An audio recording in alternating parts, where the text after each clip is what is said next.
try to provide a brief sort of bird's eye view of the situation in Germany, where I'm based, with regards to collecting data, the fuel essentially for AI for health, and to provide this kind of a look at what is the current state and what are the upcoming or immediate future prospects. Spoiler, current state is probably the state of maturity is not that optimized, but the prospects are brilliant. So I will try to go really brief through each of these points, the introduction and a few words about the recent legislative amendments that are supposed to make data available in the health system, including the following applications, and then the most recent, actually, the current legislative proposal. And I will close with the concluding remarks. Here you have the QR code of my LinkedIn profile. I'd be happy to be connected with all of you. To set the stage, Germany is the world's third largest healthcare market after US and China, basically approximately the same size as Japan's. Health, Germany's spent 474 billion euros on health in 2022, which is already around or a little bit above 13% of GDP. Historically, it used to be 11.5, let's say, a few years ago. Germany is a multi-payer insurance system where 74 million or 88% of the population are covered by the statutory health insurance funds, and the remaining 10% roughly with private insurance. Some figures here, the number of hospitals, physician practices, and so forth. Until recently, Germany had one of the lowest levels of digitalization of healthcare in Europe. In one study published in 2018, Germany's digital health index score was second lowest among 17 countries at 30 compared to 70 at NHS England, 71 in Spain, and 72 in Denmark and Israel, and 82 in Estonia. However, in 2019-2021, the situation began changing, with the previous cabinet passing 28 laws in 3 years with some relation to digital health, including 6 laws fully devoted to digitalization of the health system. And the current cabinet, the current Minister of Health, Professor Karl Lauterbach, also unveiled the brand new digital health strategy as of just March this year, earlier this year. Germany passed its first e-health law back in 2015, including the introduction of the so-called telematics infrastructure. We call it here telematic infrastructure. And establishment even earlier, there was the agency established called Gematik, Gesellschaft für Telematikanwendungen der Gesundheitskarte, that serves as the German healthcare system's competence center for health IT and the electronic health card, EGK in German. This is considered one of the Europe's largest IT projects, and Gematik, with this recent strategy that I just mentioned, is identified as the National Digital Health Agency. So this is the view of those 6 laws that were one after the other passed, adopted in 3 years between 2019 and 2021. Of importance to us, obviously, we do not have time to go through each of them. But perhaps 2 most important were the Digital Care Act, the so-called Digitale Versorgungsgesetz, that provided framework for prescribable and reimbursable digital health apps, as well as established the foundations of nationwide electronic health records, the EPA, of which we'll briefly speak in a minute. And another law in 2020, passed in 2020, the so-called Krankenhauszukunftsgesetz, the Hospital Future Act, that envisaged investments of 4.3 billion euros on digitalizing hospitals in Germany. So in order to understand the situation with the digital transformation, digital maturity of hospitals, A big multi-stakeholder project was launched in May 2021, named Digital Radar or Digital Radar Krankenhaus. This group conducted very significant measurement of the health IT or digital health maturity of 1,624 hospitals.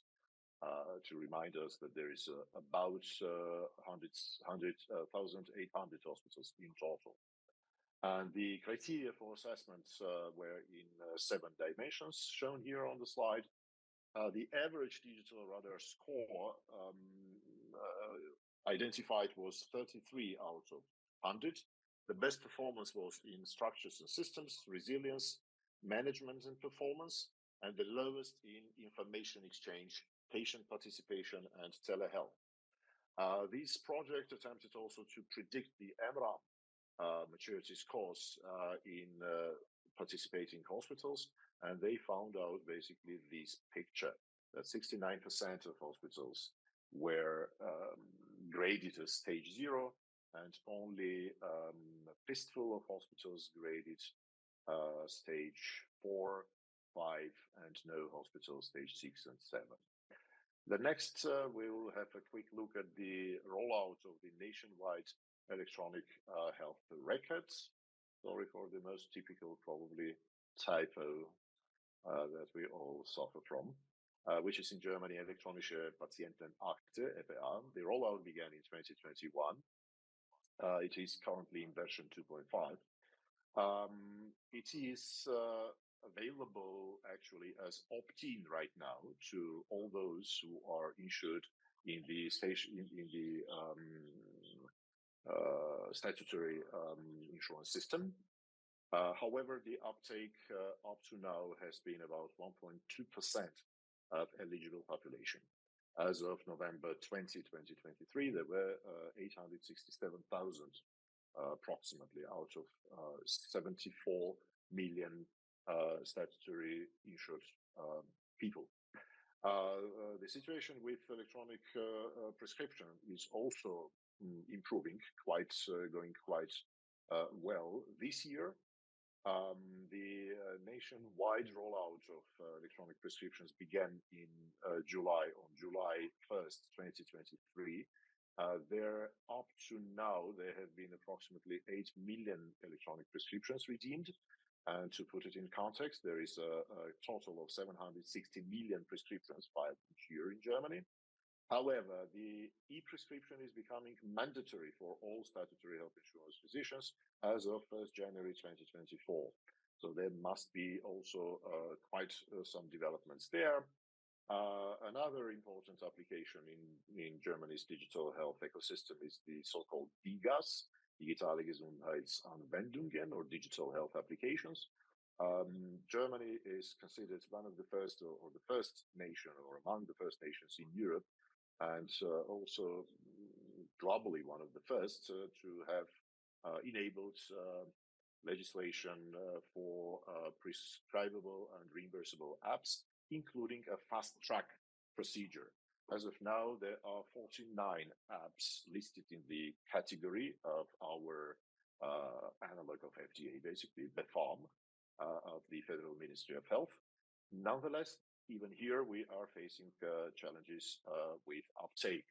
One recent study identified that, for example, only 1.5% of patients with migraine use the migraine app, which is available for prescription and reimbursement.